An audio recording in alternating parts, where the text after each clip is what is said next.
ele. Peraí. Ah, o John tá online. Por que ele não entra? Peraí. Gente, posso fazer um teste?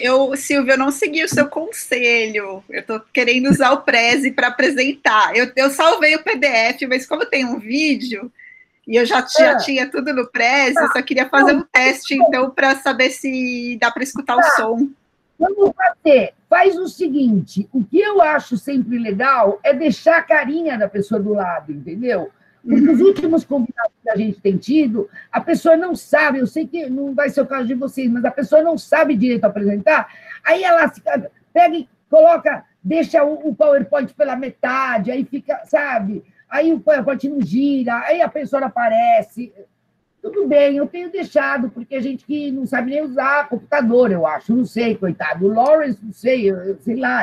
Mas é que cada sistema é diferente também, né? É difícil, às vezes a pessoa está acostumada com um, aí tem que usar outro. Eu que sou dessa área, tem dias que também dá algum pane e não funciona. Não, então... Dessa vez é literatura eletrônica, eu duvido que elas tenham algum problema. Mas vamos lá, agora. Não duvide, Silvia, não duvide, acontece. Já vi os principais festivais de arte eletrônica da PAU. Não, exatamente. Dá mesmo, não tem o que fazer. Tá ótimo, eu tô vendo, tá lindo. Deixa eu só passar ali pro final, onde tem o vídeo. Vou sair um pouco, tá? Para ver só ver a questão do som, porque o Meet, ele é mais chatinho com essa questão do som, né? Eu sei. Estamos com 17 pessoas já. Olhando. Vai chegar assim. É que outro problema que a gente tem é que o computador fica super lento, né, quando está compartilhando. E outra coisa que vocês têm que ter em mente, nós temos 40 segundos de delay, tá? Então, inclusive, em relação aos comentários do público. A aba do YouTube ligada, tirei o som, porque a primeira vez que a gente foi fazer isso, foi uma confusão, porque ficava assim, fantasma, né? Ficava assim, que a gente ouvia a do YouTube, ouvia o nosso. Sim, é verdade. A gente sabia desligar, né? Aí eu falava, gente, clica lá em cima, vai, não sei o quê, ficou aquela coisa, mas tudo bem. Eu já vou até para desligar o meu, porque às vezes eu esqueço. Bom. Eu vou tocar aqui, ver se vocês escutam. Vamos lá, vai. Baixinho. Um pouco baixo mesmo, porque, infelizmente... Eu não estou ouvindo nada, gente. Mas eu vou colocar o bagulho na cabeça, né? Peraí. Ele tá baixo, mas tá... Dá pra aumentar mais? Ele, infelizmente, é baixo mesmo, porque, né, a pesquisa empírica, a gente capta o áudio que capta, né? Infelizmente. Bom, mas, então, tá bom. Não tem problema também se ficar muito... Não compromete a... depois o que a gente pode fazer... Eu posso aumentar também, né? Nesse momento, eu posso transmitir, eu posso dar um ganho no volume. Acho legal. Perfeito. Porque agora tá fechado para o público, né? Não, sim, sim. Tá. Escuta, eu posso... Vamos começar? Vamos. Gente, tá bom o meu áudio, porque às vezes esse microfone não funciona muito bem, tá? Outra coisa, tá muito claro, porque tá meio... Com essa luz, fica clarão, e assim fica escuro. O que é melhor? Assim fica escuro. Não, assim tá melhor. Escuro. Assim com a luz tá bom. Tá bonito. Assim melhor. Tá. Assim tá ótimo, tá ótimo. Bom, eu estou pronta para poder apresentar. Podemos começar. É fácil. O Silvia, meia hora. Meia hora, aí a gente para, aí eu apresento a Aline, aí depois, se vocês quiserem, vocês têm prioridade de perguntas, porque, né, a gente está tentando fazer uma mesa redonda, então, vocês podem, sabe, tipo, você pergunta antes, a Aline pergunta antes, entre vocês, e aí a gente abre para o público, o pessoal sempre manda umas perguntas, umas 5 perguntas, uma coisa assim, tá? Então, tá. Gente, a ideia é introduzir literatura eletrônica na USP. Vamos lá, vamos, abre. Espera só um pouquinho. entrou um colega meu, tá? Ele também é técnico, ele vai trabalhar de backup. Se eu cair, ele entra no ar. Tá bom. Espera só um pouquinho. Bom que vocês estão com uma produção boa.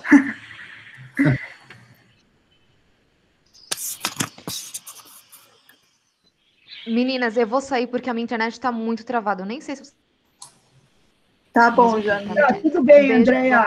Ô, Jamile, depois você me faz o negócio. Ela é a que fecha e abre o link do certificado. Silvia, eu vou abrir o áudio, tá? Abre. Abrir o áudio.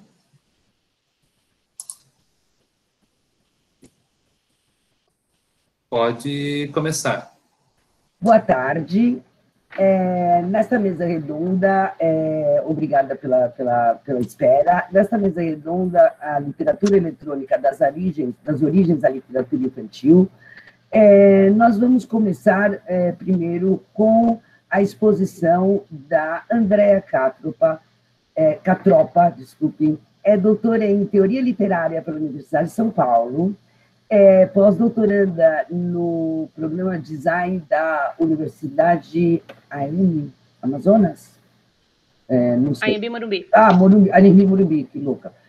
Onde desenvolve uma pesquisa sobre poesia concreta brasileira e literatura digital. Como escritora, publicou poesias, contos e um romance. Aliás, gente, está aqui, eu tenho assinado e tudo pela autora. A autora foi nossa convidada numa mesa redonda do Jota no ano passado, 2019. Então, por isso que a gente já se conhece. Ela é professora atualmente de Teoria Literária na Universidade Federal de Uberlândia. E ela tem um website, está aí na descrição.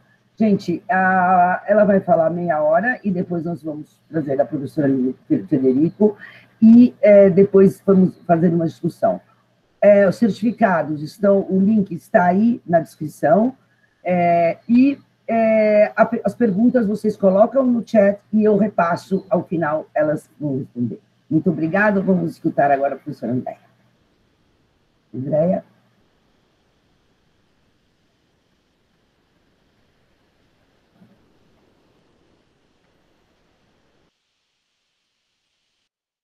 Não dá para ouvir. Você tem que liberar teu microfone aqui. Desculpa, agora. Eu dei só um cliquezinho e não percebi que não foi. Então eu queria... Começa de novo. Então eu agradeço o convite, né? Agradeço todo mundo que está aqui, que fez isso possível, né? A Silvia, o professor João Milton, os colegas que estão aqui presentes. E eu fico duplamente feliz, né? Primeiro de voltar para casa, né? Estou aqui virtualmente na FEFELESH. E também eu acho que é muito salutar a gente conversar não só sobre literatura eletrônica, né, mas trazer a produção científica para o debate, né, e a divulgação da produção científica, democratizar o acesso a isso, justamente no momento onde a gente tem tanto obscurantismo sobre o que é a universidade, o que é a pesquisa, né. E considerando a literatura eletrônica, só para falar rapidamente aqui, mas eu acho que é importante a gente discutir isso, porque, queiramos ou não, os jovens muitas vezes passam a maior parte do dia conectados ao meio digital, né, e tendo apreensão de conteúdo no meio digital, e se a gente não discute esses meios, eles acabam sendo colonizados por coisas que não interessam tanto, ou a gente acaba, aqui no Brasil, se reduzindo a consumidores do que vem no exterior, né, que o que está acontecendo de certa forma, né, com, assim, digamos assim, o fechamento ou diminuição de muitas editoras nacionais, a gente acaba tendo muita tradução, porque a gente acaba não conseguindo ter uma produção de conteúdo que chegue, né, no leitor. Então, eu acho importante a gente discutir para que os pesquisadores e os possíveis leitores e interatores vão buscar essa literatura que já está sendo feita no Brasil. Bom, eu não sei, gente, eu também tentei, eu vou desobedecer a Silvia, que for para colocar um PDF, eu queria colocar o PowerPoint só porque é mais rápido fazer o tab e mudar de página, então eu entro no PDF, tá? A tela inteira ou uma janela? O que é melhor? Uma janela, né? É melhor uma janela, porque a gente continua te vendo. Mas você tem que estar com o que você vai apresentar, já tem que estar no teu desktop. Aberto, né? Isso, tem que estar aberto, senão ele não enxerga. Aí você fica igual a louca procurando. Vocês conseguem me ver? Deixa eu ver. Sim. Ótimo. Eu também estou aparecendo ou tá só a janelinha do slide? Você está aparecendo, deixa eu checar aqui no YouTube, aqui tem o delay, né? Peraí. Mas eu acho que sim, vai começando e eu te aviso. Tá ótimo. Estou checando aqui. Tá, se tiver ruim, depois você me avisa. Então, é o seguinte, pessoal, a gente vai conversar um pouco sobre literatura eletrônica, mas eu só queria colocar que, quando a gente fala de literatura eletrônica, aqui especificamente, eu não vou hoje estar falando sobre a literatura, por exemplo, que está nos e-books, né? Então, eu não estou pensando numa transposição de conteúdo textual para dispositivos digitais, tá? E quando a gente fala de literatura eletrônica, a gente pode estar margeando diversos outros termos. Então, coloco isso porque, muitas vezes, a gente vai pesquisar literatura eletrônica, e aí a gente vai encontrar alguns sinônimos e vai ficar na dúvida, mas será que aqui isso pode me interessar, se eu quero conhecer mais da literatura eletrônica, né? Então, assim, literatura eletrônica, literatura digital, a gente tem vários termos, né? Literatura combinatória, e aí a gente tem os gêneros mais específicos, como o spam poetry, code poetry, né? A poesia feita de spam, a poesia feita de código. Mas a gente tem literatura generativa, que pode ou não estar em meio digital, pode também estar em meio eletrônico, né? Ficção interativa, poesia cinética, hipernarrativa, ciberliteratura também foi bastante usado, né? Sobretudo há uma década atrás. Então, a gente tem vários termos aqui que eu estou colocando, porque eles podem significar, de alguma forma, sinônimos, né, da literatura eletrônica, ou estar margeando o nosso trabalho com literatura eletrônica, né. De toda forma, como eu falei para vocês, eu vou estar seguindo hoje especificamente, né, no que a gente vai estar conversando, uma definição mais canônica que a gente encontra, que eu estou até pegando o livro da Catherine Hayles, né, que vai dizer o seguinte, que a literatura eletrônica é uma obra com um aspecto literário importante, então a literatura é importante, tá? Que aproveita a capacidade e contextos fornecidos por um computador independente ou em rede. Por que eu coloco o literário é importante? Porque quem pesquisa literatura e meio digital, muitas vezes vai perceber que ela entra nas fronteiras, por exemplo, da arte digital, e às vezes é um pouco difícil a gente determinar se está falando de literatura ou de arte de uma forma mais genérica, tá? Mas o conceito mais canônico vai considerar que a literatura eletrônica, além de usar as potencialidades do meio, ela vai usar também, ela vai dar importância para a questão do texto e do sentido, tá? Andréa, só para você saber, não está aparecendo o teu rosto. Só agora que eu quis te avisar, porque estava... Você prefere que apareça? Assim aparece, Silvia? Ótimo também, se quiser. Aí você aparece no final, as pessoas te viram. Tá. Lá, também agora tirar tudo, tá tão bom, tá lindo. Só parei para te avisar, né? Tá ótimo. Tá ótimo. Obrigada, Silvia. Tá muito bom. O som e aí a pedido da Silvia... Tá, ótimo. A pedido da Silvia, eu trouxe essas referências, porque ela falou assim, mas vamos trazer algumas coisas, né, do meio brasileiro, e eu vou trazer mais para frente, mas só porque, de fato, né, é uma questão, e acho que a Aline também vai, né, de alguma forma confirmar isso, mas a gente tem muita coisa, né, em inglês e também em francês, né, sobre literatura e computadores, literatura digital. Só que a gente também tem algumas referências interessantes para quem está iniciando, tá? A pesquisa em elite, ou e-literatura, ou literatura eletrônica em português. Uma delas é o Atlas da Literatura Digital Brasileira, capitaneado pela professora Rejane Rocha, que é uma pessoa importantíssima no meio hoje em dia, porque lá da Universidade Federal de São Carlos, ela está criando, ela já tem esse Atlas Digital, que é uma espécie de blog. E a partir daí, ela está com um projeto maior, que todos estamos ansiosos para ver, né? Que vai ser o repositório e o observatório de literatura digital brasileira, que vai fazer parte do repositório latino-americano, e aí, com isso, a gente, de alguma forma, vai integrar de forma mais organizada e sistemática o mapa mundial da literatura digital, tá? Então, esse é um trabalho muito interessante, tem vários os orientandos dela publicando pesquisas, fazendo teses, enfim, bem interessante. A revista Texto Digital da Universidade Federal de Santa Catarina, que foi por muito tempo editada pelo professor Alquimar Luiz dos Santos, que também é um poeta digital. Então, você encontra nessa revista muita coisa da parte teórica, né? Porque é uma revista, é um periódico acadêmico, excelente. E aí a gente tem, pessoal, desculpem, ficou bem pequenininho, mas eu estou aqui com os livros, depois qualquer coisa eu mostro, mas Literatura Eletrônica, Novos Horizontes para o Literário, que é o texto da Catherine Hayles, traduzido para o português, e a Catherine Hayles, ela é, assim, a grande precursora do estudo da literatura eletrônica, e ela faz, digamos assim, uma ponte entre as humanas e o estudo, né, computacional, dentro de uma área que já chegou no Brasil, mas que é muito famosa fora do Brasil, que são as humanidades digitais, né? Então, as disciplinas de humanas pensando o meio digital.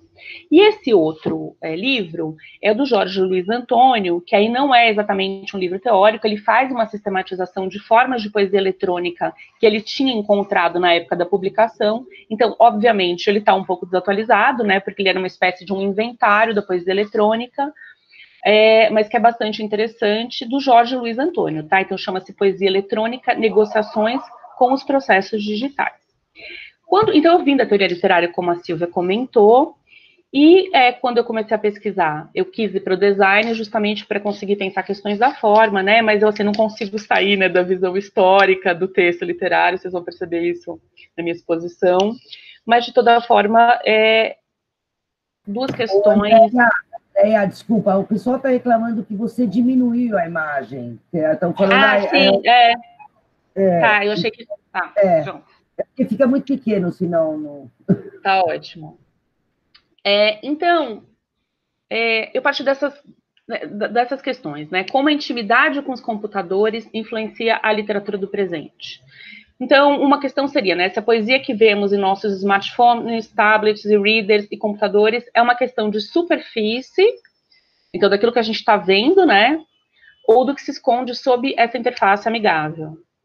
E se, a segunda questão seria se existe a possibilidade de ignorarmos que cortar, colar, pesquisar na internet, quer dizer, não só aquele poeta digital que sabe mexer num software para criar determinado efeito no texto, né? Mas, quer dizer, isso que a gente faz todo dia, o dia inteiro, em meio digital e nos softwares como o Word, por exemplo, um processador de texto, se tudo isso, né, não transforma a nossa sensibilidade e o ato mesmo da escrita. Obviamente, são perguntas retóricas e respondíveis, né?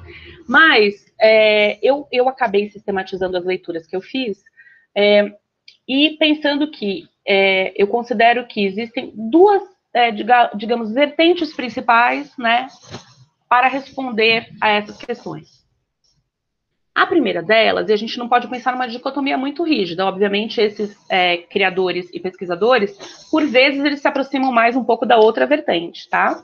Mas assim, para sistematizar, a gente pode comentar que existe uma percepção em alguns pesquisadores de que a literatura é um código e não uma língua natural, desculpa, a literatura digital, tá? E isso faz uma diferença crucial e abre perspectivas que diferenciam a literatura digital da literatura impressa, por exemplo, né? E aí eu trouxe como exemplos dessa prática artística os poemas digitais do Alquimar Luiz dos Santos, que além de poeta digital, ele também é um poeta, né, mesmo, que faz poemas impressos.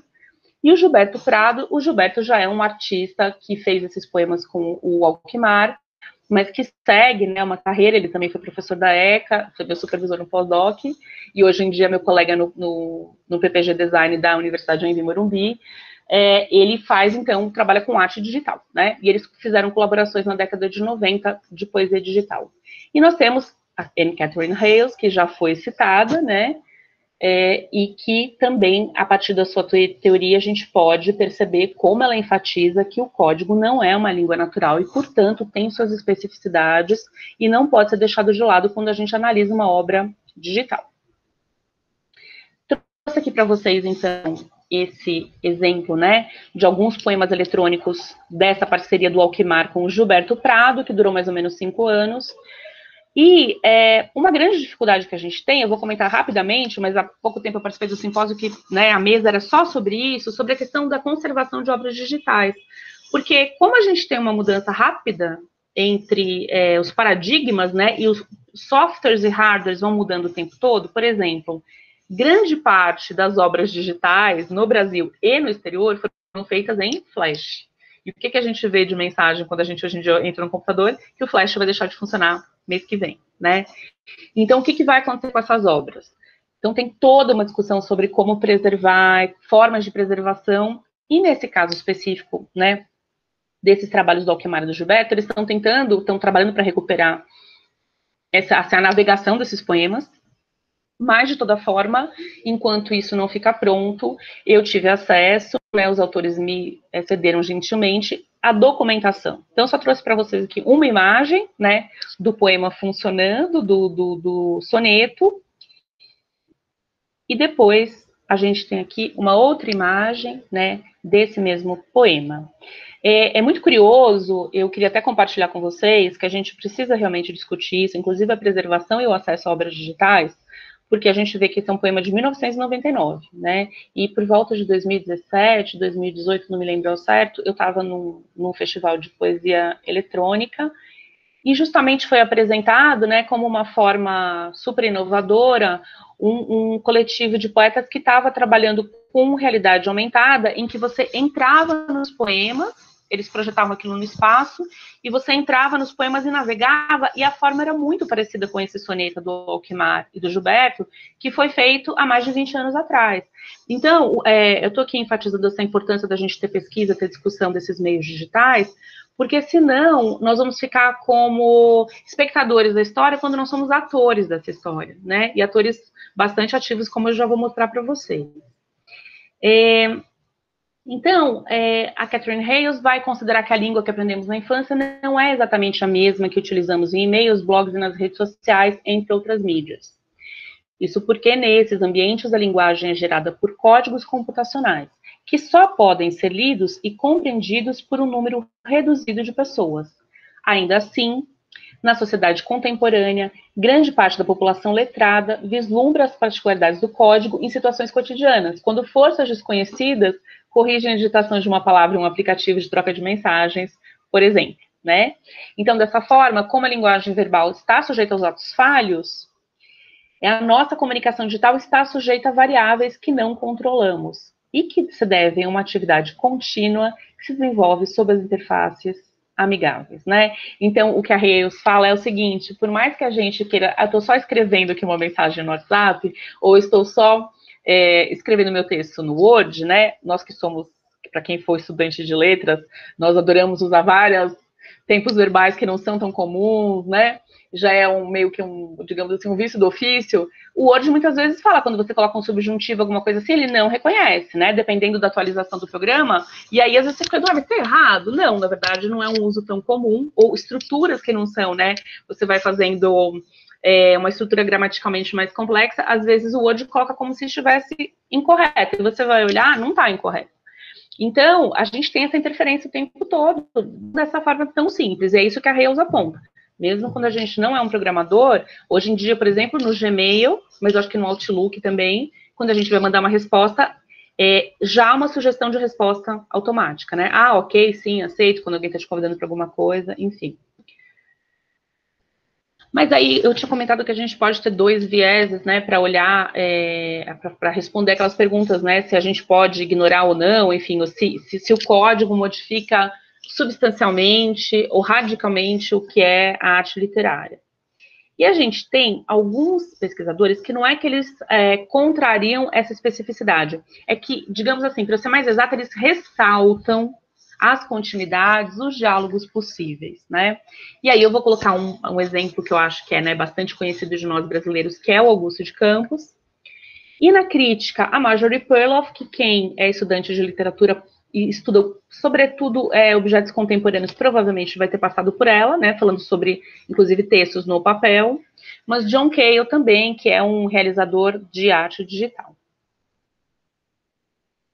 No caso do Augusto de Campos, então a gente tem, né, essa prática, acho que o Augusto de Campos, se a gente for pensar na poesia concreta, é o artista que mais trabalhou, né, com essa passagem para o digital e que com seus trabalhos, né, foi um grande precursor da literatura eletrônica contemporânea, tá, gente? Eu até fiquei com medo de ficar afirmando muito isso e ser uma visão, né, muito, digamos, nacionalista, mas se a gente for ver, por exemplo, a Marjorie Perloff, né, que é uma crítica estadunidense, ela também coloca a poesia concreta como uma das grandes precursoras da literatura eletrônica, tá?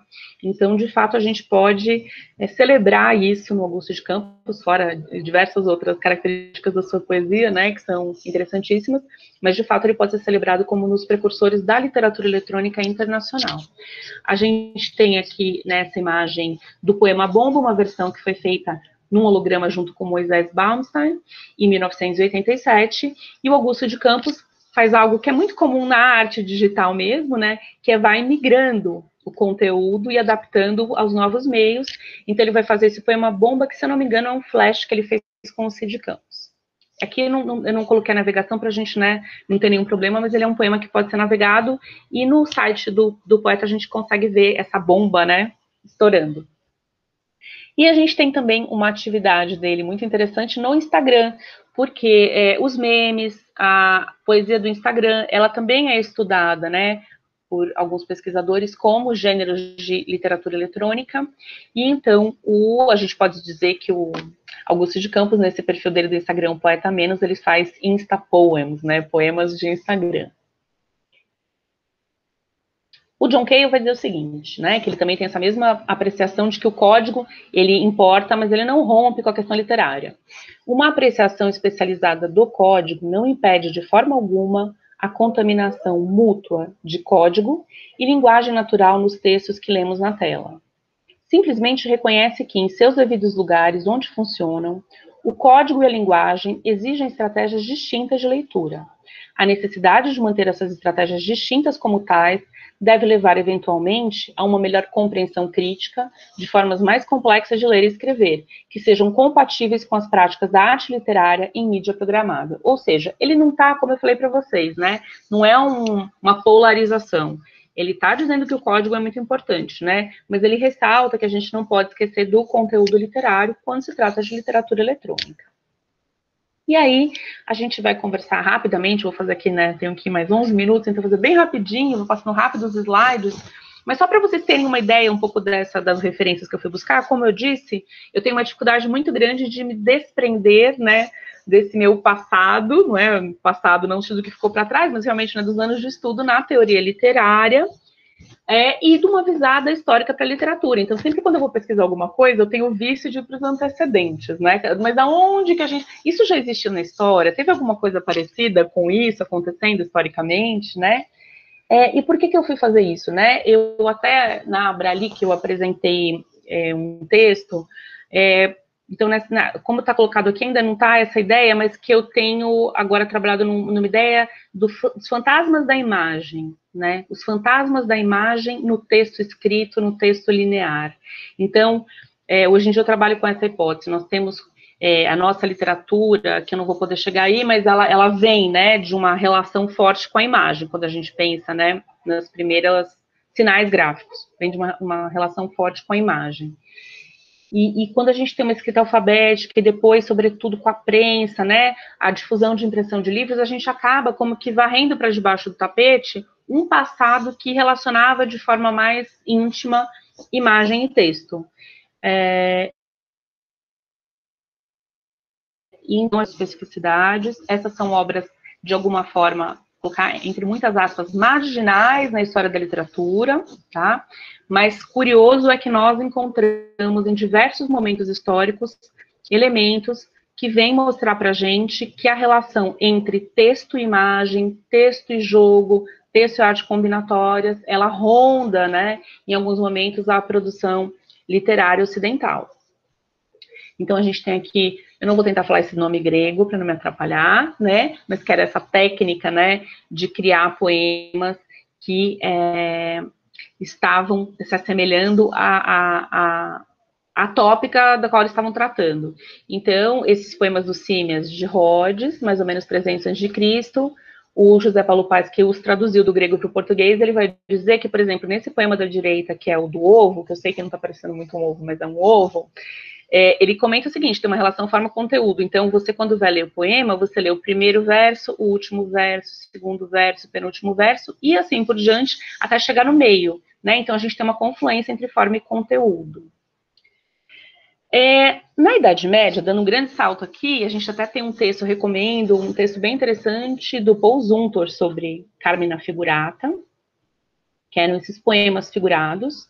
Um dos grandes expoentes, né, dessa arte foi o Rabanus Maurus, que era um abade, e ele fazia essa espécie de, que hoje em dia parece pra gente um caça-palavras, alguma coisa assim, mas basicamente, gente, você poderia ler o texto corrido, né, eu sei que tá bem pequenininho, mas tá vendo as linhas pretinhas ali, as marquinhas, né, você vai lendo o texto da esquerda para a direita, ou você poderia ler os versos que se formam dentro da parte pintada, tá? De novo, dando um grande salto, só para trazer alguns exemplos, né, dessa persistência fantasmática da imagem, do jogo, dessas, digamos assim, brincadeiras entre jogo, leituras não lineares e palavra. A gente tem esses exemplos da poesia visual barroca. Aqui do lado esquerdo a gente tem uma espécie de labirinto, do lado direito também é um labirinto, né, mas mais intrincado. E exemplos mais conhecidos já, né, no início do século XX, das vanguardas europeias, que aí a gente tem já uma relação forte, né, com o design mesmo, com a tipografia, nesses trabalhos, né, tanto Dada, né, quanto do futurismo, tá? Mas que não ficam restritos a isso. A gente sabe que tem os caligramas do Apollinaire, né, no cubismo. Então, quer dizer, são esses momentos em que a imagem do poema significa tanto quanto o que está escrito, ou até mais, né? Nesse caso específico do Caravane, né? Do poema do Hugo Boll, quer dizer, é uma língua inventada. Então, a gente fica mais pelos sons, né? E também pelas fontes, todas diferentes com qual ele foi escrito. E no caso das Palavras da Liberdade do Marinetti, todo o movimento das letras, né? O fato delas não se conformarem a uma escrita linear, também trazem um sentido especial para elas. E aí eu sigo, né, um pouco essa percepção do Jussi Parica. O lugar das artimídias como parte da nova cultura midiática é em si algo a ser questionado quando começamos a compreender quão crucial é conhecer as longas genealogias de nossas invenções e ideais. É nesse sentido que o interesse histórico do conhecimento não é meramente sobre o passado e sobre escrever histórias, mas também sobre articular o contemporâneo como um lugar de encontro de direções temporais, o novo, o velho, momento de ruptura do agora. E agora, pessoal, tenho mais 5 minutinhos só para falar quem são os precursores e desenvolvedores do Brasil. Tá? A gente tem aqui uma obra do Arnaldo Antunes, mais conhecido pelo trabalho dele nos Titãs, mas que tem um trabalho, né, de poeta e de poeta multimídia também. E aí, como eu já tinha comentado com vocês, a gente tem um papel fundamental, sobretudo assim na teorização, mas também nas realizações, né? Porque a teorização da poesia concreta, ela antecipa muito o que era possível ser feito na década de 50, por conta da ausência justamente dos computadores, né? Não havia os computadores pessoais para que os poetas pudessem trabalhar com isso. Então, eles antecipam muito, né, na teoria, o que seria a literatura digital, mas também suas realizações, que fazem essa relação entre o que a gente está vendo, o que a gente está escutando, quer dizer, som, sentido, em que não existe uma predominância absoluta do sentido sobre a materialidade do texto, né? Na década de 60 e 70, a gente tem uma revolta, né, em geral, de vários artistas e escritores contra a poesia concreta, por exemplo, Ferreira Goulart, né, que rompe com os concretos, vai fazer o neoconcretismo, mas, evidentemente, quando a gente olha essas produções, a gente percebe também, né, a herança concreta, ou a forma como elas aproveitam ganhos da poesia concreta para refutá-la, né? Então, a gente tem aqui os exemplos da revista Artéria, o Omar Khoury, né, vários poetas visuais que trabalharam na revista Artéria. Aliás, ainda existe versão online, não sei se com o Flash algumas obras vão ficar inacessíveis, então quem quiser conhecer, eu convido as pessoas a conhecerem, porque é bastante interessante, né, e ali os poemas visuais, enfim, do Ferreira Goulart. Esse é um Ngão de 1959. E aí, quando a gente fala de literatura digital mesmo, não só os precursores, né, a gente tem uma obra importante do artista plástico Valdemar Cordeiro, que fez com Giorgio Moscati, que é, se não me engano, professor de física, foi professor de física da USP. Ele fez esse Beabá de 1968, que era uma forma de texto generativo, que hoje em dia é considerada a forma mais avançada, digamos assim, tecnicamente, de literatura digital, tá? Por isso que eu falei que é interessante a gente recuperar isso no Brasil, porque a gente teve um papel realmente atuante, né, em criar balizas do que seria a produção digital. E do lado direito, a gente tem o trabalho do Hertos Albino de Souza, tá vendo que ele fazia, né, com a impressão das letras, acabava criando desenhos, Le Tombeau de Mallarmé, de 1976, se eu não me engano, na revista Texto Digital, que eu tinha mostrado para vocês a referência, vocês vão encontrar um texto bem interessante que fala um pouco da história da obra dele. Aqui, novamente, os poemóveis de Augusto de Campos, né, junto com Júlio Plaza, que foi professor da ECA e foi, né, também um grande precursor da poesia eletrônica e digital. A gente tem ali do lado direito um holograma, um arco-íris, um ar curvo. Aqui você é o crítico, é uma espécie de vídeo-poema, e ali a parceria com Augusto de Campos, que é o Poemóveis, né, que é um livro pop-up. Lenória de Barros também, que hoje em dia ela está mais, né, produzindo mais obras de arte visual, mas ela tem um começo, né, que ela fica pensando sobre a palavra nas suas obras visuais, como a gente pode ver aqui, né. Estou passando rapidinho, gente, só para a gente conseguir chegar ao fim, né. Essa obra é bem interessante, Procuro-me, né, que ela se coloca com vários disfarces. Esse outro é um vídeo bem interessante, que ela está como se ouve um barulho de estar pregando, né, como se estivesse pregando as letras na própria língua, mas na verdade é uma fotografia. A gente tem aqui uma figura importantíssima que foi o Filadelfo Menezes, da PUC de São Paulo. Ele tinha toda uma teoria, toda uma produção de poesia intersigno, mas faleceu muito precocemente, vocês podem ver, né? Viveu de 63 a 2000. O Eduardo Kac, que é um artista de projeção internacional, ele começou a fazer holopoesia, teorizar o que era holopoesia. A gente tem ali um exemplo de 1986. E o último trabalho dele é essa Space Poetry, que ele conseguiu fazer um poema no espaço. Depois, se der tempo e alguém quiser saber mais, a gente conversa, tá? Gisele Begelman, que tem esse livro depois do livro. E o André Valia, que tem uma produção bem interessante, convido o pessoal. O site dele é bem intuitivo, é fácil de acessar, então quem quiser conhecer um pouco da literatura digital, pode entrar no site do André Valia, que é bem interessante, tá? E aí, se a gente pensar em tudo isso, então a literatura brasileira moderna tem um excelente prognóstico, né, para a gente ter um fortalecimento da literatura eletrônica nacional. Mas há algum entrave para esse prognóstico? Porque, se vocês perceberem, a gente teve bastante coisa, né? Eu coloco alguns aqui para a gente finalizar, né, essa conversa inicialmente. Então, acho que o falecimento de dois curadores e agitadores culturais, né, que tinham trabalho com alunos, que foi o Júlio Plaza e o Filadelfo Menezes, né, parece que deu uma desorganizada, não só isso, mas uma parte. O aumento exponencial de informações e dificuldade de gerenciarmos esses dados, que é comum a todas as artes. Dificuldade na preservação e no acesso a obras eletrônicas do passado, isso é específico, né? Desculpa ter um erro de grafia aqui. Necessidade de se criar equipes de trabalho multidisciplinares, né, que não é muito uma tradição do nosso ensino. Então, para a gente trabalhar com isso, seria super interessante, por exemplo, conversar com físicos, teóricos da computação, né? Necessidade de haver laboratórios bem equipados, investimento de pesquisa em equipes. Também tem uma outra questão, que as empresas de inovação, então de computação, a IBM, muitas vezes elas patrocinam artistas do exterior, e aí a gente acaba tendo uma dificuldade de fazer, né, trabalhos muito avançados que exijam grande tempo e dispêndio de energia e recursos para se produzirem, né? E esse aceno do governo atual para uma diminuição do investimento em cultura e pesquisa, tá bom, gente? Então, esses são alguns entraves que eu vejo para a nossa literatura eletrônica hoje, e aqui estão algumas das referências bibliográficas, depois, se alguém precisar, a gente volta nisso. Obrigada, tá, pessoal. Espera um pouquinho, que eu tenho os aplausos e consegui um aplauso virtual aqui. Tá, então vamos colocar aqui. Obrigada. Um aplauso. Agradeço a atenção. Oh, meu Deus, cadê o meu aplauso aqui? Aqui. Não sei se vocês estão ouvindo. Não, então, né? Não.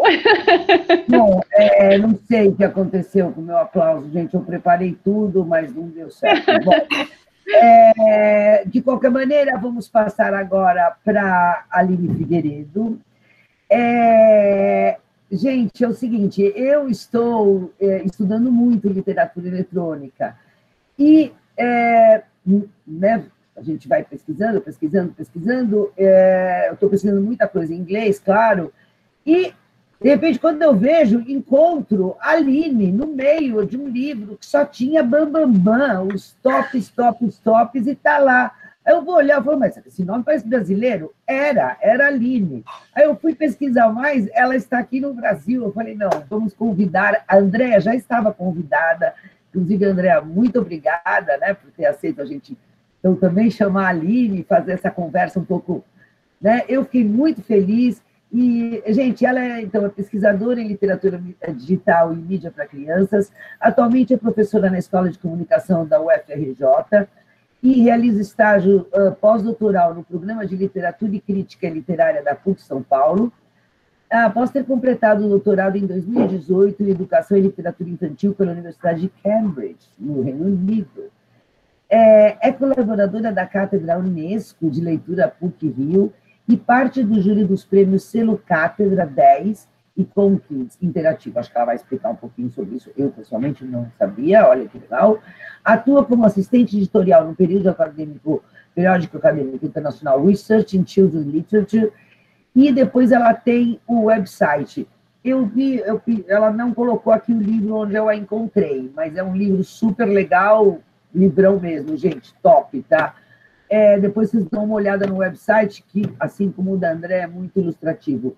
Passo a palavra, então, para você, Andréa, e obrigada. A Andréa vai falar da literatura eletrônica para crianças, tá? Andréa, você agora.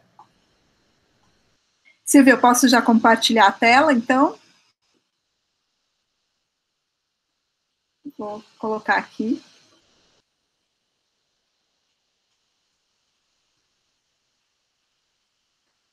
Bom, me avisem se vocês não estiverem vendo. Aqui, para mim, parece que está tudo certo.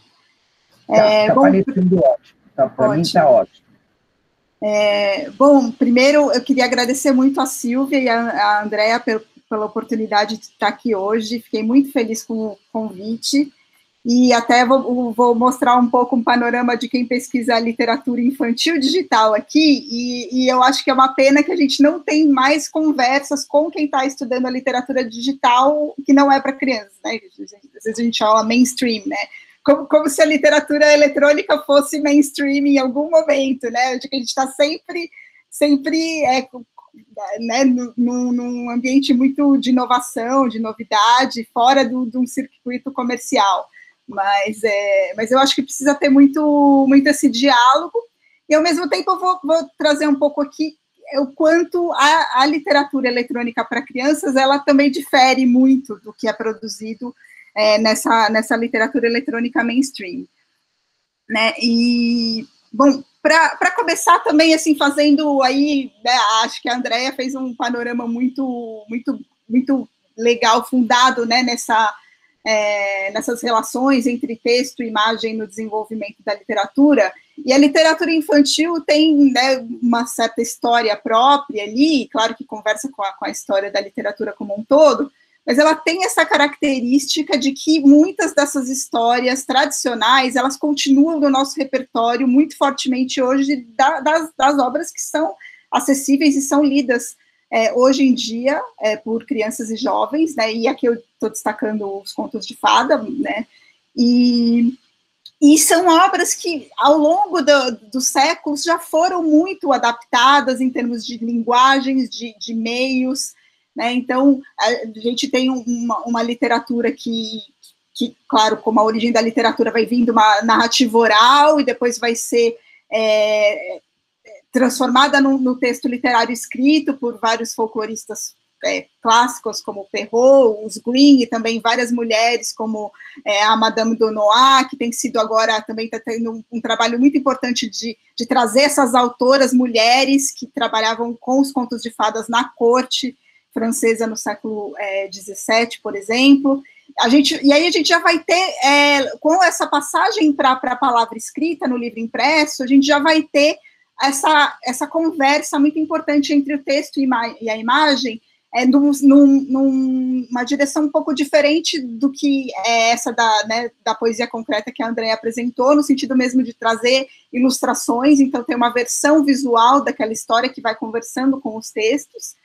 E aí, pensando que a indústria gráfica também é uma tecnologia, a literatura infantil também vai evoluir com a própria história da indústria gráfica, no sentido de que no século XX a impressão em cores vai ganhar, vai ser viável economicamente, a gente vai ter, então, o desenvolvimento de novas linguagens que vão ser híbridas, como a do livro ilustrado.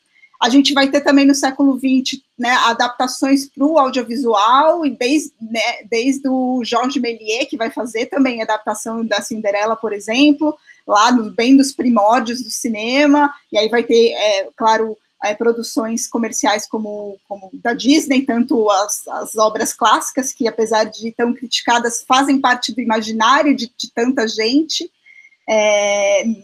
nos anos 50 e até hoje. E hoje em dia a gente tem novas versões, essas versões feature film que estão fazendo dos contos de fada e de vários filmes clássicos da Disney. Então aqui só para mostrar como a literatura infantil ela é versátil e ela foi sendo transformada e convertida em outras linguagens. E aí a gente chega no universo da literatura eletrônica, nos anos 90, com os primeiros e-books interativos que vão trazer essa literatura eletrônica, mas ainda uma literatura muito mais atravancada, que não faz um uso verdadeiro dessas potencialidades da linguagem digital, do código, como a Andréa também falou, para transmitir essas narrativas com uma nova linguagem. E aí, em 2010, a gente tem o que é um marco, na produção da literatura infantil digital, que é o lançamento do iPad, o tablet da Apple. E por que é um marco? Porque a literatura eletrônica para o desktop, ela é muito alheia à experiência literária da criança. Então, essa interação principalmente na primeira infância, mas em geral, o tablet vai ter uma possibilidade muito mais intuitiva de participação, de interação com a narrativa, e a gente vai ter, então, a partir de 2010, um início de uma produção mais significativa e, efetivamente, de obras que estão chegando, então, à mão do leitor infantil de literatura eletrônica ou literatura digital. A gente acaba no meio da literatura infantil falando mais literatura digital do que eletrônica, ainda que tenha muitas conversas com toda essa comunidade da ILO, a Electronic Literature Organization, mas acaba que existe uma preferência, os pesquisadores acabam falando mais literatura digital. E aí aqui eu trouxe aqui só que é muito difícil a gente falar de literatura infantil sem levantar algumas problemáticas que são próprias desse tipo de literatura, Então, a gente tem, primeiro, que os criadores, os autores, ilustradores, editores e o leitor infantil, que é o objetivo final de audiência dessas obras, eles estão em movimentos diferentes da sua jornada enquanto indivíduos, e isso traz um gap de experiência muito importante, e isso acaba tendo um impacto no desenvolvimento da própria literatura infantil digital, no sentido de que acaba sempre tendo uma visão um pouco de cima para baixo do autor para a criança, e o adulto ele vai ser sempre um intermediário entre o acesso do leitor infantil e da obra literária, isso para qualquer tipo de literatura, mas no digital isso se acirra ainda mais, né? Porque quem tem o domínio sobre o dispositivo, quem tem o domínio sobre o cartão de crédito para comprar as obras, a gente não vai ter uma biblioteca que a criança pode ir lá e pegar o livro que ela quiser. Então, vai ser essa mediação do adulto vai ser sempre necessária. E isso acaba criando um problema que é que a literatura infantil digital, então, ela sempre tem que convencer o adulto. Então, a gente vai ver muito menos experimentação, toda esse jogo com a linguagem computacional que a gente vê na literatura mainstream, ele vai ser muito mais suave na literatura infantil digital. Né? A literatura infantil digital, ela acaba sendo muito menos disruptiva quando ela é voltada para a infância do que essa literatura mainstream. E outra questão também que é da problemática da literatura infantil é que muitas vezes ela é usada dentro de um contexto didático. Então, não quer dizer que sempre na escola a literatura é usada com fins didáticos, mas geralmente é. Então, essa experiência literária, muitas vezes, é colocada a serviço de outras coisas, outros aprendizados, né? E isso é muito discutido, muito levantado nas pesquisas de literatura infantil. E eu estou falando isso porque ajuda um pouco a entender, então, né, por que tanta diferença entre a literatura eletrônica para crianças e mainstream. Então, até como a Andréa falou no começo, a gente também aqui, quando eu estou falando de literatura eletrônica, eu estou falando mais dessas obras que, né, a Catherine Hayes vai falar em Born Digital, né? Então, são categorias, são obras que vão, então, fazer esse efetivo uso dessa linguagem digital na sua poética, e não tanto uma literatura digitalizada, como os e-books, apesar de que isso não são tanto polos opostos quanto às vezes a gente pensa. Então, existe, né, uma gradação ali. A gente vai ter o e-book simples, ou o PDF, por exemplo, que é uma simples transposição para o digital, e a gente vai ter, então, no meio do caminho, a incorporação de aspectos da linguagem eletrônica até obras que vão ser mais disruptivas mesmo, no sentido de uma poética que é totalmente própria do meio digital e que não pode ser experimentada de forma semelhante em outro formato. Né? Em termos dos gêneros, né, o Scott Hatberg lançou há pouco tempo, relativamente pouco tempo, um livro muito importante, né, chamado Electronic Literature, em que ele fala dos gêneros, né? Ele os capítulos vão tratar de diferentes gêneros da literatura eletrônica, e a literatura infantil, ela vai estar muito mais no gênero das narrativas interativas que vão na linha dos videogames, né, dos jogos eletrônicos. Então, uma boa parte dessas obras vai estar nessa categoria. A gente vai ter menos diversidade de gêneros dentro dessa classificação de gêneros que o Scott propõe. Mas a gente tem outras, né, aqui eu estou pensando em gêneros, né, uma definição muito solta de gênero, pensando gênero mesmo como obras que, então, conseguem ser organizadas de acordo com características que as aproximam, o Scott também tem uma definição muito ampla de gênero, e eu concordo. Mas aí a gente vai ter, então, né, a gente vai ter a ficção em prosa e em poesia, e a gente vai ter a não ficção, que também é uma área que tem bastante, até por esse desejo didatizante da literatura infantil, a gente vai ter muitas obras de não ficção, mas aqui eu estou falando de uma não ficção criativa, uma não ficção poética, então não são obras didáticas necessariamente. Então a gente vai ter, por exemplo, o Metamorphabet, que é um livro alfabeto, mas ele está promovendo, é uma experiência estética, de animação, de interação, de transformação muito rica, né, muito poética. E aí a gente vai ter também, em termos de como essas obras tratam as narrativas, né, a gente vai ter, enfim, as narrativas em prosa, que vão ser essas mais estruturadas, que vão remeter, para quem não conhece muito, vai remeter muito à narrativa dos videogames. Mas geralmente a gente vai ver, então, tem essa estrutura, mas vai ter também a palavra escrita, um trabalho com a linguagem. verbal.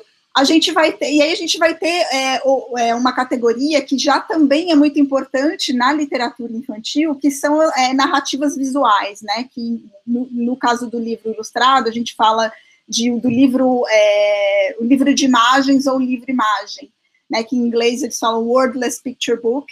Então, são narrativas visuais que abrem mão quase que, na sua totalidade, da linguagem verbal. Então, muitas delas só vão ter o título ou alguns pequenos textos intraicônicos, e é interessante ver como o potencial dessa narrativa, que não usa a linguagem verbal, ela é bastante explorada na literatura infantil digital, e de maneiras muito criativas, de maneiras muito poéticas, e que fazem a gente refletir, então, se a palavra escrita não está no centro dessas obras, né, onde fica a literariedade. E eu tenho uma visão de literatura, acho que quem estuda literatura eletrônica tem que ter uma visão ampla de literatura, e eu acho essas obras fortemente literárias e muito poéticas, já no livro Imagem, mas também aqui a gente vê nessas narrativas interativas sem palavras, aqui que eu coloquei. A terminologia não é muito boa, mas, enfim, ajuda a falar um pouco o que são essas obras. Né? E a gente vai ter uma outra categoria muito interessante, que é o do conte a sua própria história, ou conte a sua própria história. Então, em que a própria estrutura da obra vai demandar, então, uma participação mais intensa do leitor na construção mesmo da história, e não só do discurso, porque em muitas obras de literatura infantil eletrônica, a gente vai ver que muitas vezes a participação do leitor fica mais na camada do discurso, e fica menos na camada da história. E tem algumas obras que são voltadas especialmente para esse trabalho, para a intervenção do leitor, para obras que não têm, então, múltiplos finais, ou por exemplo, Inventec é uma obra brasileira, que vai ter, então, vai brincar com essa coisa do livro-álbum sem palavras, então, vai trazer essas narrativas visuais com um convite para o leitor, então, gravar por áudio a sua própria versão dessa narrativa visual, e aí pode compartilhar a história, enfim.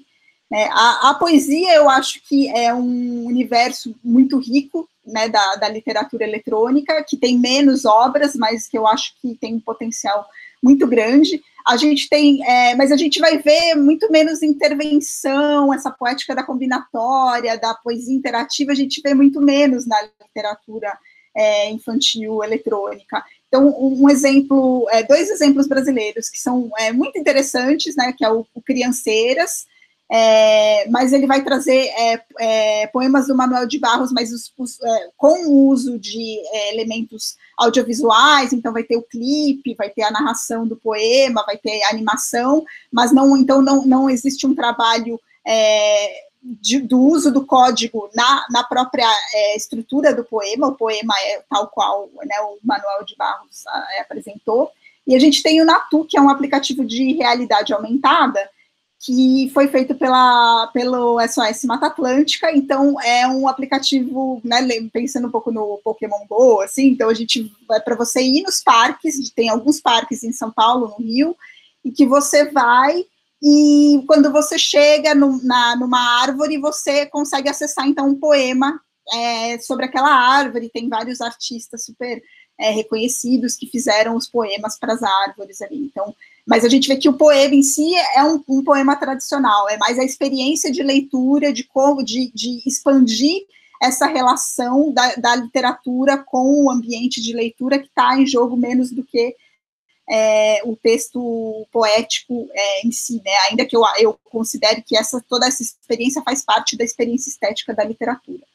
Então, um pouco aqui, quem faz essa literatura infantil digital no Brasil? Então, a gente tem duas principais editoras, que são a Storymax e a editora Caixote.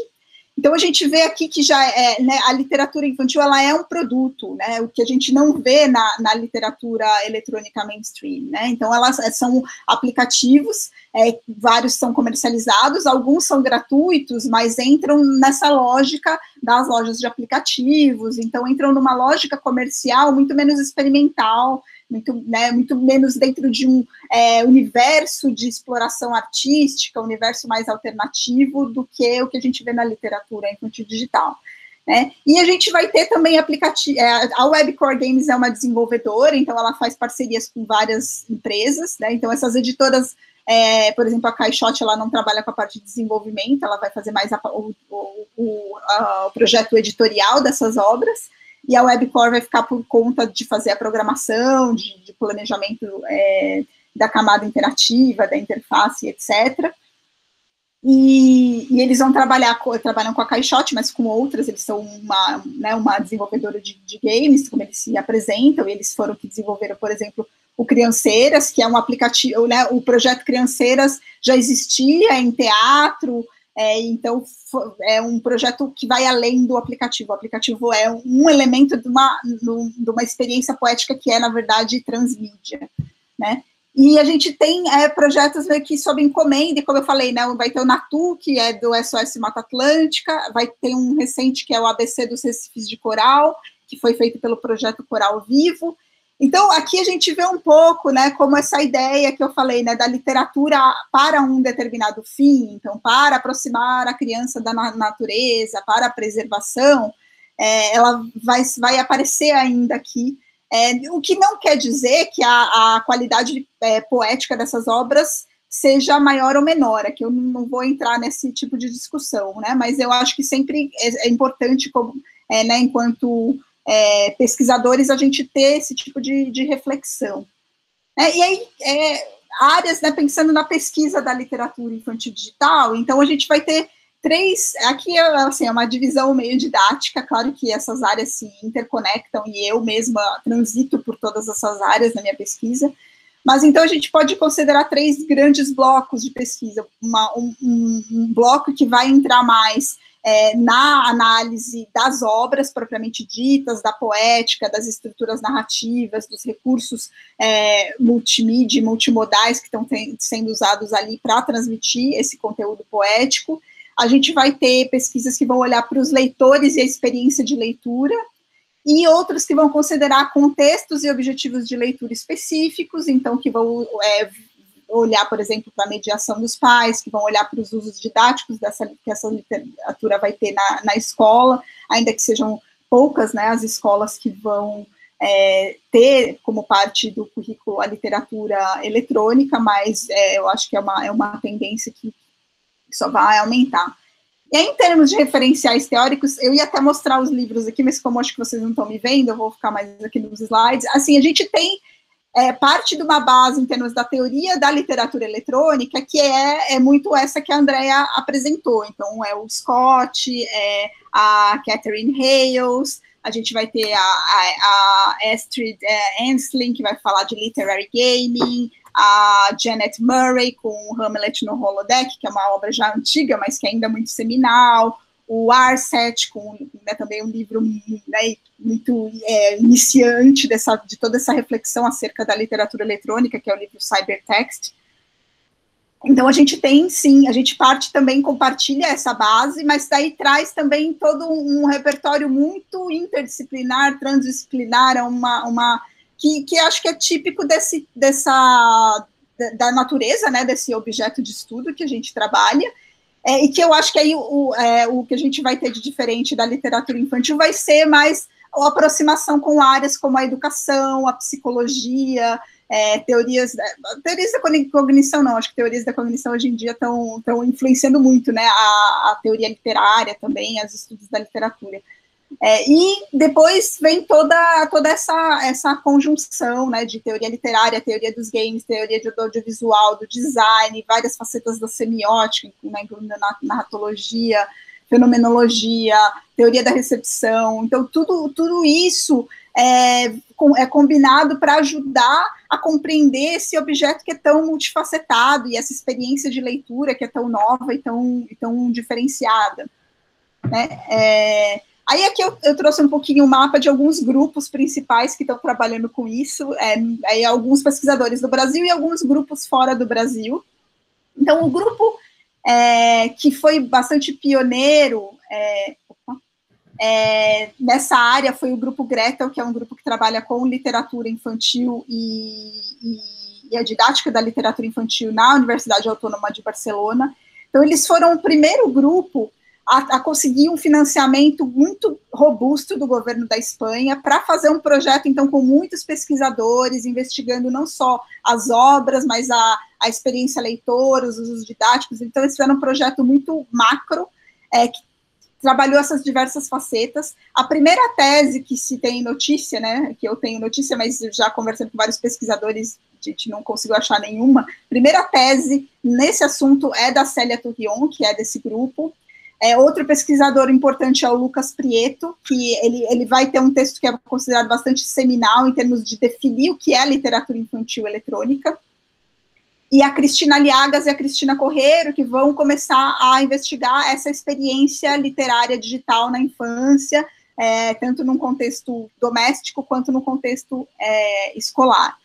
Aí a gente vai ter em Coimbra o grupo de materialidades da literatura, que vai trabalhar também, né, muito com a literatura eletrônica mainstream, então eles têm vários professores ali, e vão ter alguns pesquisadores voltados para a literatura infantil, como a Ana Albuquerque Aguilar. A Jaqueline Conte é brasileira e está começando o doutorado lá agora, e a Jaqueline trabalhou muito com a questão, com os finalistas do Prêmio Jabuti, que o Prêmio Jabuti, muito curiosamente, por alguns anos, teve uma categoria de livro infantil digital, que infelizmente já não existe mais, com todas as mudanças que o Jabuti sofreu, mas a Jaqueline trabalhou, então, muito com esse contexto de produção, e agora ela tem trabalhado também um pouco com essa questão da materialidade e do desaparecimento dessas obras. Ela está escrevendo agora um trabalho nessa linha desse desaparecimento das obras, como a Andrea falou, né, que por essas mudanças tecnológicas,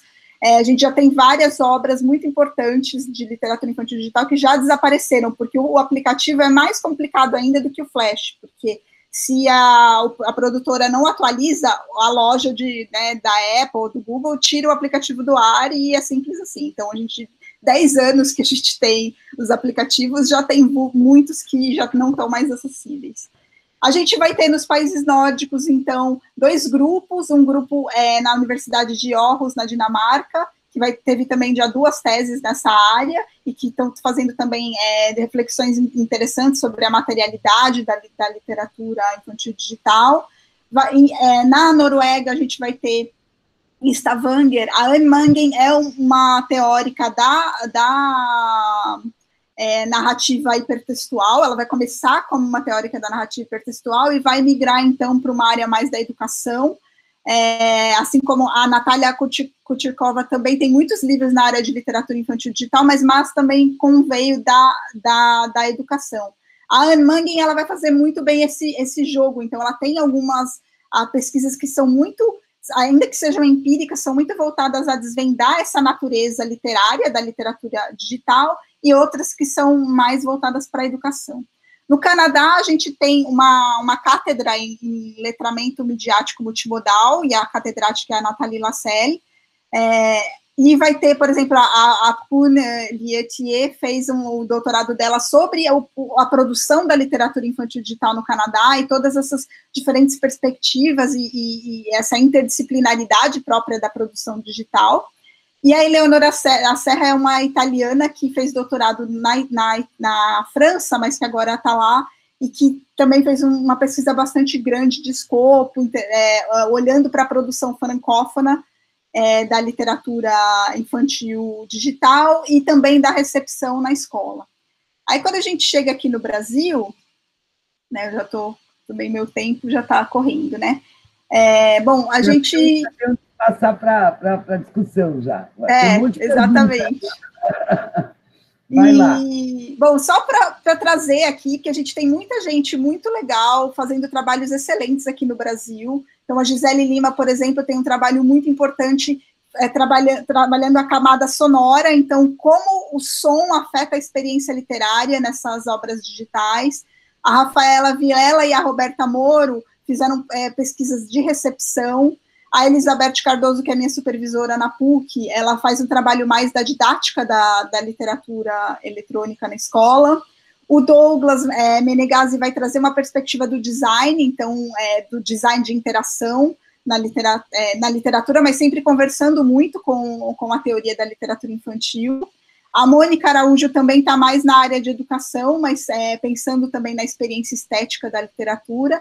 E a Cássia Furtado, que trabalha com a ideia das bibliotecas digitais. Então, assim, super recomendo buscar o trabalho desses pesquisadores. O Edgar aqui, eu esqueci de falar, o Edgar já é um pesquisador também que já está há muito tempo na estrada, que, por exemplo, entre outras coisas que ele já falou da literatura infantil eletrônica, ele fala da questão da autoria, né, das diferentes relações de autoria que se tem com a obra, e agora ele está pesquisando a literatura em realidade aumentada. Então, aqui, sobre o meu projeto, eu vou passar rapidinho, assim. Então, só falar que, assim, a minha pesquisa é muito baseada nessa ideia de que a literatura em geral, mas a literatura eletrônica mais especificamente, ela só acontece com a participação do leitor. Então, quando a gente está falando do código, não é como um livro que, quando o leitor não está lá, o livro existe. O código, ele existe claramente, mas ele só vai se transformar nessa linguagem natural que a Andréa está falando com a participação do leitor. Então, o leitor é fundamental. Então, eu queria muito, na minha pesquisa, trabalhar com isso, com experiências reais do leitor, e principalmente quando a gente está falando de crianças, né, a minha experiência nunca vai ser a mesma experiência do leitor infantil. Então, eu trabalho muito com essa perspectiva dialógica, né, e aí o que eu... Estamos cortando, hein? Vamos lá, fecha. Tá.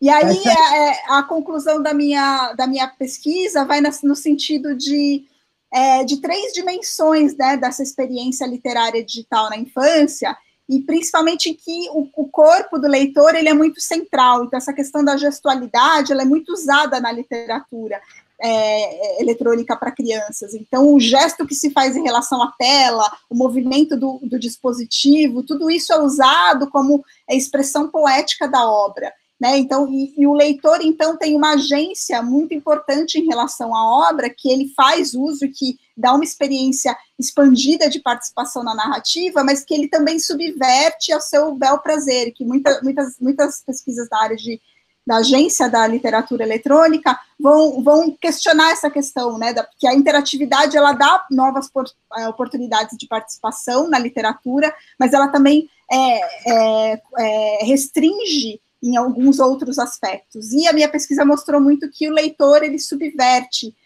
essas restrições próprias do design interativo. E, por fim, né, toda essa experiência corpórea de participação, ela está muito relacionada com uma experiência emocional da narrativa, uma troca de afetos, aqui no sentido da fenomenologia mesmo, que é muito profundo, que vai... então, tem novas oportunidades de afecção, né, de nós sermos afetados por uma obra literária digital, que passa sempre por essa centralidade do corpo na leitura digital. Então, eu vou ficar por aqui, e para a gente ter mais oportunidades de conversa, e aí e quero muito também conversar mais com a Andréa e saber das perguntas do público aqui. Deixa eu parar a minha apresentação. Bom, sinta-se aplaudida. Obrigada. Eu vou resolver, porque eu achei que eu tinha resolvido o problema das palmas, eu não consegui resolver ainda, mas para o próximo webinar vocês vão ter muitas palmas. Gente, o pessoal está gostando muito, tem várias perguntas. Professor John Milton. John, você quer fazer as perguntas aqui no Meet? Você está aí, né? Sim, eu estou aqui. Tá. Okay. O John vai fazer a pergunta por aqui, aí... Ok. Ok? Então, eu vou fazer 4 pontos rápidos. Primeiro, minha filha de 8 anos, que Silvia conhece bastante bem, não gosta nada, não tem nenhum entusiasmo pelos muitos livros em papel que eu compro para ela. Talvez a literatura eletrônica seja uma solução para ela.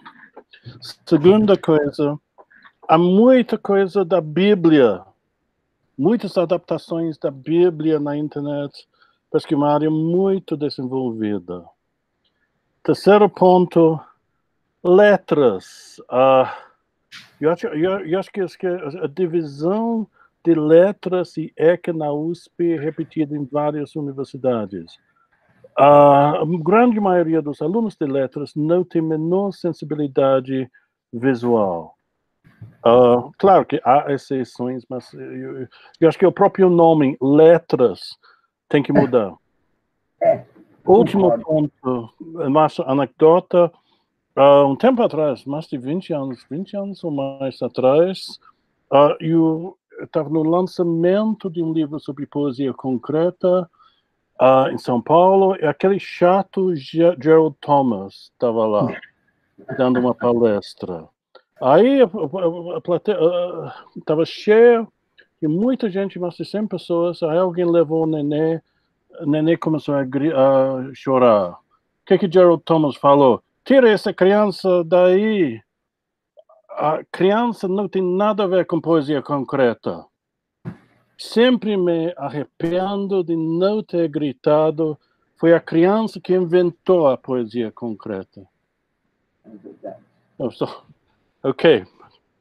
Bom, meninas, vocês têm essas considerações do John, e depois vocês têm umas perguntinhas aqui, eu também depois tenho, tá? Então vamos lá, vocês têm um monte de trabalho ainda, vamos lá. Comecem pelo John. Sobre essa questão da poesia concreta, né? Com certeza, né? Tanto que, por exemplo, o Arnaldo Antunes, né, que bebe bastante dessa fonte, tem um diálogo bom com a poesia concreta, também uma grande parte da obra dele, que também dialoga muito com a linguística, é a questão de como a criança olha o mundo e como ela tem, né, essa função adâmica, ela vai dando nomes, vai criando regras, que são... Eu lembro uma vez, meu filho falou uma coisa super bonita, quando ele era pequeno, ele saiu do banho e foi pra... Eu falei, você foi perto da janela, sem tecer, aquelas coisas de mãe, né, que a gente fica repetindo coisas de avó, a gente nem acha isso, mas enfim. Eu falei, vai lá pra janela tomar vento, molhado. Ele falou assim pra mim, não, mãe, tem sol, então eu tô virando nuvem. E eu achei super bonito, né, quer dizer, a água evaporando. E assim, a criança tem essa liberdade, né, e como a Aline mesmo colocou, quer dizer, até na hora de usar o gesto para literatura eletrônica e tudo mais, isso vem. A primeira pergunta do John, obviamente, ela está mais adequadamente, pode ser respondida de forma mais adequada pela Aline, mas como mãe, eu ficava também, né, meu filho está com 19 anos e ele lê muito, ele está fazendo agora gestão pública na USP. Ele lê muito, sociologia e tudo mais, mas tudo eu não consigo. Eu até leio alguma coisa na tablet, mas agora eu descobri um recurso que é riscar, né? Tem o escrever no PDF, daí eu tenho uma tablet que tem uma canetinha, e eu fico que nem uma criança, assim, fazendo coloridos nas teses, quando participa de banca, porque eu preciso riscar.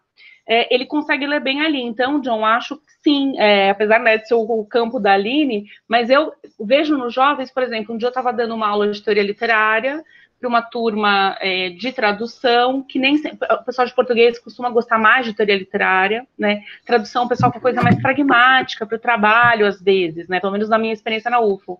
E aí eu lembro que um dia eu coloquei uma obra de literatura eletrônica que era um game. E eu sempre estudei aquilo como uma obra de literatura e nunca, eu sou péssima em games, então eu tentava jogar, eu não conseguia, eu falava, é uma crítica ao game, só que um aluno meu, que era um gamer, que sempre ficava meio de lado assim nas minhas aulas, o dia que eu mostrei aquilo, ele foi lá e jogou até o final, quer dizer, ele sabia, né? Ele conhecia aqueles códigos. Então, a minha decifração daquela obra, enquanto crítica, ela era muito parcial. Alguém que sabia jogar e conhecia esses códigos conseguiria, talvez, analisar a obra muito melhor do que eu. Então, eu acho, assim, que a gente tem... Assim, tem um campo muito vasto, né, para ser aproveitado pelas novas gerações, mas não só, e também sobre a questão do mudar letras, a divisão com a ECA, é uma questão, né, porque o nosso mundo é convergência das mídias. Então, quando a gente tenta, né, ficar muito aferrado ao que era e à especificidade, a gente perde alguma coisa, sobretudo da contemporaneidade, né? Aline, você quer falar alguma coisa? Sim, vou. Eu, assim, super de acordo com tudo que o John falou. Eu acho que Tem pesquisas que já mostram como, para leitores relutantes, a literatura eletrônica é uma porta de entrada muito importante, mas eu acho também que tem uma dificuldade muito grande, que o nosso conceito de leitura, né, quando se fala do que é ser um leitor, ainda é uma visão muito fechada do que é leitura, né? Então, é difícil até, né, mesmo no contexto escolar, onde teria o interesse de trazer outras obras para formar leitores por outros caminhos, ainda assim se olha muito para a literatura eletrônica como, isso não é literatura, isso... então, tem uma dificuldade grande ali, mas eu acho que a infância, ela está muito na essência da literatura, né? Esse olhar fresco para o mundo e de desconstruir as coisas e de usar a linguagem com novidade. Então, eu acho que tem tudo a ver com a literatura eletrônica, e espero que a gente tenha mais desenvolvimentos nessa área e mais aceitação, assim, porque quando a gente acaba caindo num sistema todo maior, acaba sempre se reduzindo ao que é aceito pelo pai, ao que é aceito pelo professor, e eu quero ver mais inovação na literatura eletrônica para crianças. Meninas, eu vou começar a ler agora as perguntas, tá? As primeiras são para a Andréia. Já me ligou, gente, desculpa, Aline, no final, quando eu fui te apresentar, falei Andréia em vez de Aline. Desculpa, que as duas com A, nossa, não foi a primeira vez que eu confundi. Eu só também queria adicionar para vocês que muitas pessoas estão perguntando sobre jovens, né? Então, já perguntaram sobre jovens. Vocês não mencionaram, isso me chamou muita atenção, como eu falei, eu também estou estudando sobre isso, apesar que eu estou começando, mas estou estudando muito. Vocês não mencionaram a China. Me chamou a atenção, porque a China começou muita coisa, toda essa onda de iPad, de web novels, etc., começou tudo na China, inclusive os jovens escrevendo muito lá, é muito, muito forte isso, né? Mas eu vou começar a ler as perguntas. A Laís Mendes pergunta para a Andréia, como manter... Bom, era no momento da Andréia, mas a Aline pode ajudar. Como manter a autonomia na escrita no âmbito digital? E depois ela pergunta também, a própria Laís, a literatura nacional brasileira no meio digital, mais especificamente o gênero poético, vem tendo espaço na vida dos leitores contemporâneos? Se sim, como essa ascensão poética se dá? Para a Andréia. Eu acho que, assim, se vem tendo espaço, acho que quase nenhuma poesia vem tendo espaço. Então, o que dirá uma poesia experimental. Mas o que eu acho muito curioso, porque a gente, sobretudo rede social, né, são meios muito bons para você disseminar conteúdo que seja, por exemplo, um conteúdo visual ou que mescle linguagens, né? Então, assim, o que eu te diria é o seguinte. Então, assim, nas redes sociais, muitas vezes, a depender, né, porque a gente sabe que as redes sociais também restringem a gente ao que a gente já conhece. E acho que isso é um grande problema, né? Aí tem uma questão de algoritmo, que eles cada vez mais colocam a gente assim, você não pode clicar um dia, ou eu já percebi, olhar mais demoradamente para um conteúdo. Às vezes eu olho porque eu não gostei, porque me incomoda. Não adianta, às vezes eu coloco para o Instagram, eu não quero ver isso. Ele me devolve. Porque se um dia eu olhei detidamente, ele acha que eu gostei. Então a gente tem um mecanismo das redes sociais de nos restringir ao que a gente já conhece. Se não houvesse essa restrição, né, talvez eu acho que as redes sociais fossem um meio ainda mais propício para a transmissão de conteúdos poéticos. Então, o que eu quero dizer é, conteúdos poéticos, se você considerar que alguns memes podem ser poemas, né, que algumas interações de imagens, som e texto podem ser poemas, eles estão sendo consumidos no meio eletrônico. Mas quando a gente pensa especificamente, né, na poesia experimental, como a Aline falou, a poesia que não é infantil, ou a literatura que não é infantil eletrônica, ela é muito experimental, mesmo fora do Brasil. Então, o que eu percebo é que as pessoas têm uma dificuldade de saber como fazer aquilo funcionar, né? E aí, eu acho que isso entra com a outra pergunta que ela fez, que é o seguinte, quer dizer, como ter autonomia, existe uma grande dificuldade que é o quê? Você tudo bem, escrever um texto, você fazer adaptações, você tem total autonomia. A gente tem muita facilidade hoje em dia. Se eu quiser fazer, por exemplo, um blog e colocar meu texto, perfeito.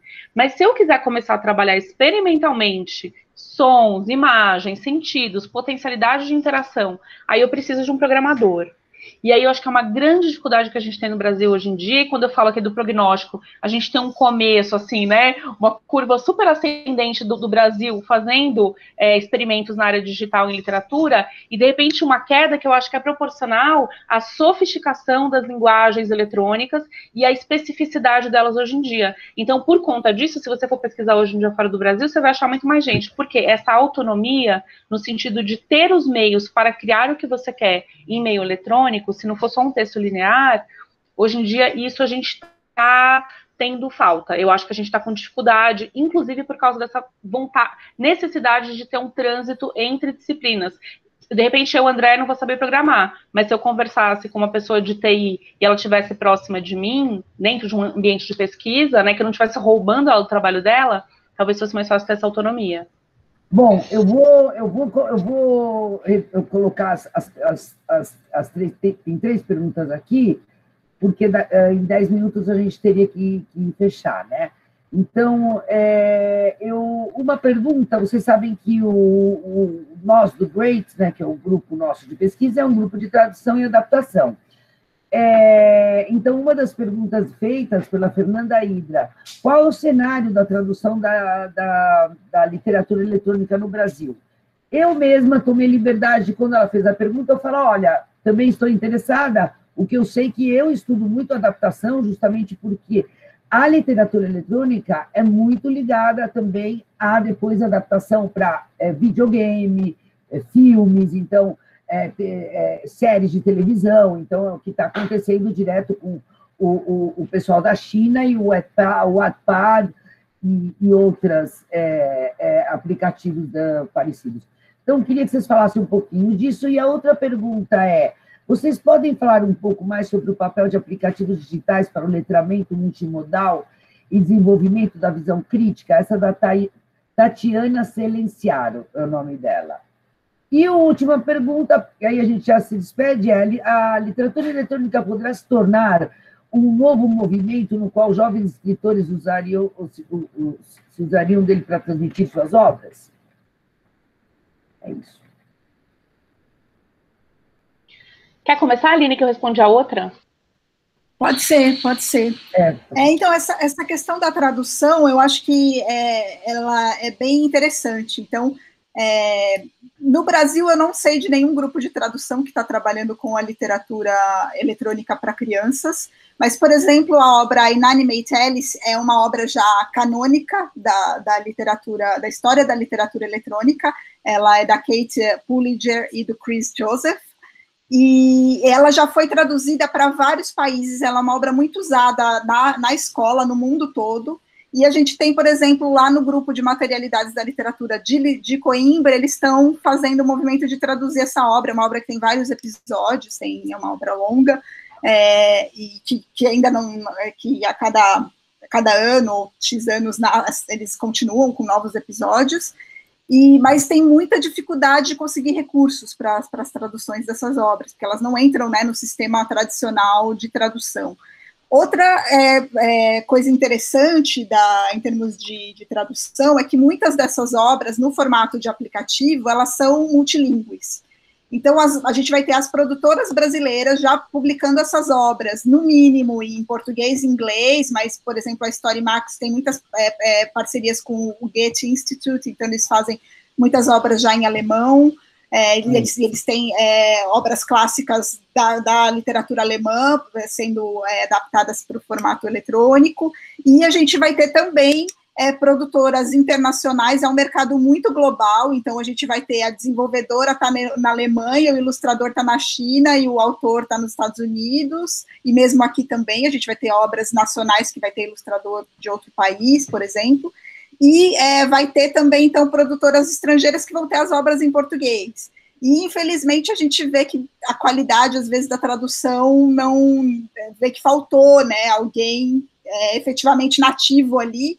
Assim como eu também sempre converso, que eu tenho muito contato com o pessoal que produz aqui, e falo da necessidade de ter esse cuidado muito grande quando nós, brasileiros, estamos fazendo obras bilíngues, né? Porque é muito fácil a gente não ter uma tradução que soe natural para um nativo, né?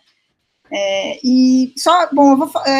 você fala você, André, acho que é melhor. Não, também só queria colocar aqui uma última pergunta, também tem a ver. O Pedro de Souza, queria saber mais sobre a literatura eletrônica voltada a adolescentes. Vocês tiveram contato com obras voltadas a esse público ou passaram pela experiência de apresentar literatura digital a eles? E todos estão mandando muito parabéns, estão adorando a exposição e tal. Os comentários, esses comentários depois somem quando o vídeo subir, então eu já estou passando para vocês, gente. O pessoal gostou muito. Parabéns por são tratados. Que maravilha, gente. Que bom, obrigada. Que bom que vocês estão gostando.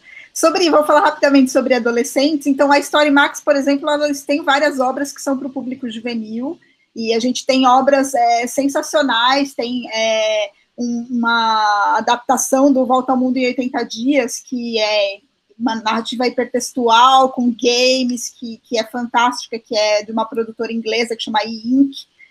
Então, a gente tem sim, eu acho que é uma área muito promissora e que tem várias obras interessantes, e tem também, claro, toda a produção dos próprios adolescentes nas mídias sociais, que pode ser também considerada dentro desse repertório, né? Porque eu acho que é isso, na verdade, talvez os adolescentes sejam os maiores autores de literatura eletrônica no dia a dia, né? Que estão produzindo. Prosumer, né? Então, totalmente fora do olhar acadêmico, né? Porque formam parte da sua própria cultura digital, que muita gente que está fora nem sabe que existe, né?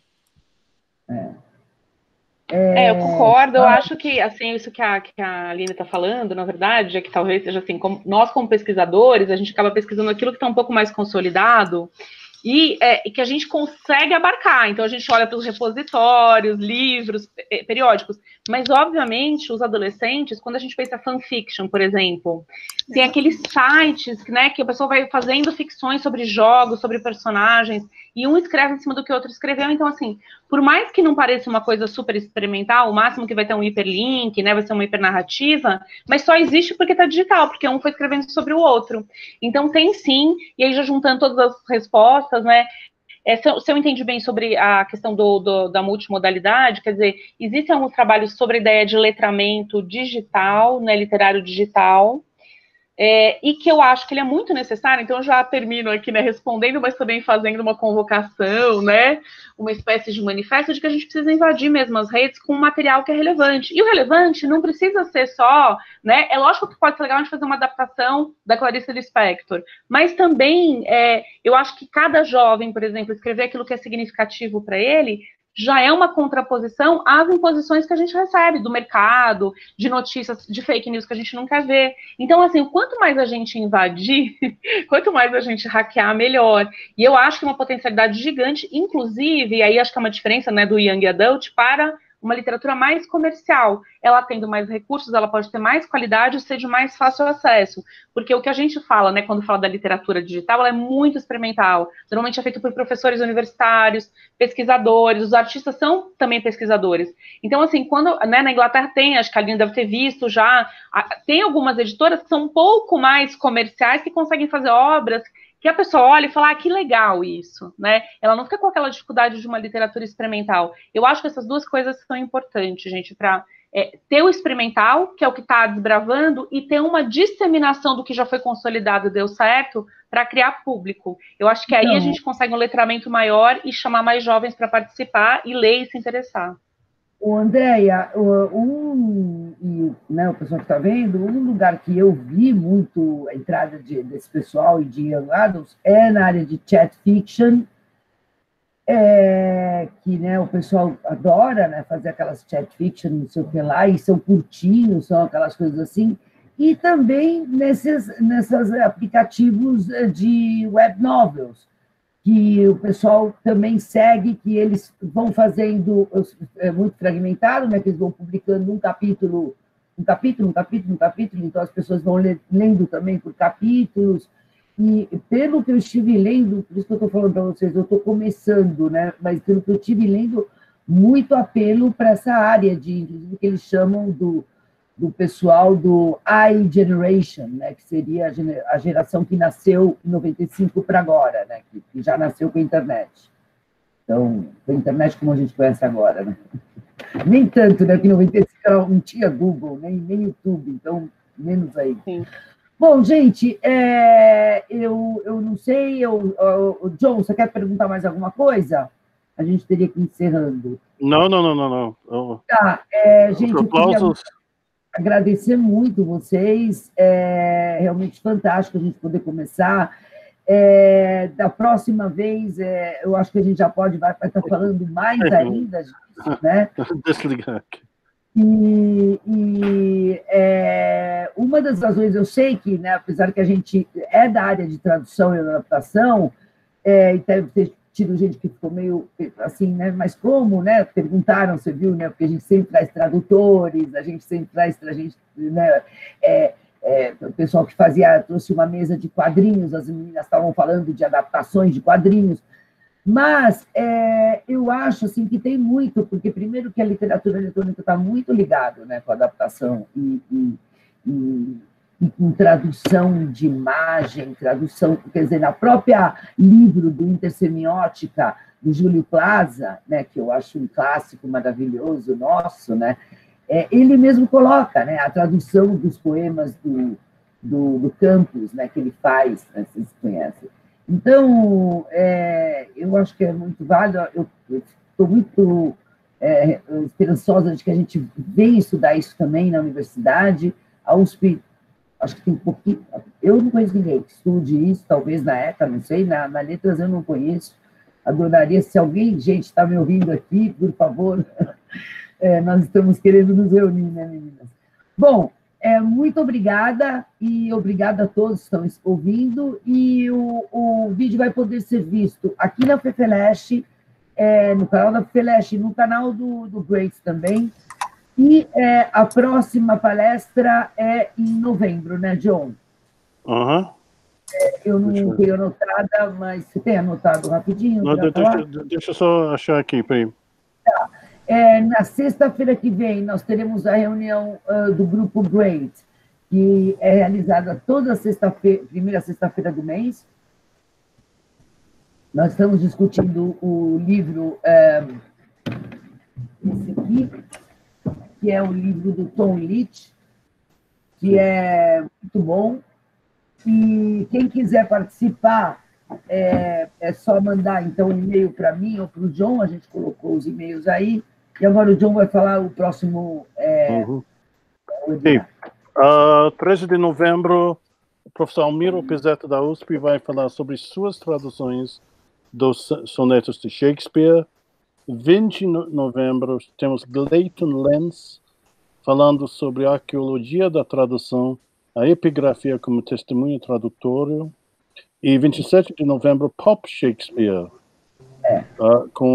Você quer falar um segundo sobre isso? O Pop Shakespeare vai ser, vai ser um webinar, vai ser nosso primeiro webinar que a gente vai convidar alguém de fora. Ele é de Nova York e ele fez uma mistura de Shakespeare com Star Wars. Então, ele misturou com outros, né? E, bom, vai ser bem interessante, acho que vocês vão gostar. Ok. Diferente. Tá bom. Bom, gente, obrigada e até a próxima. Não essa sexta, outra. Tchau. Obrigada, gente. Tchau, tchau. Foi um prazer. Obrigada, tchau.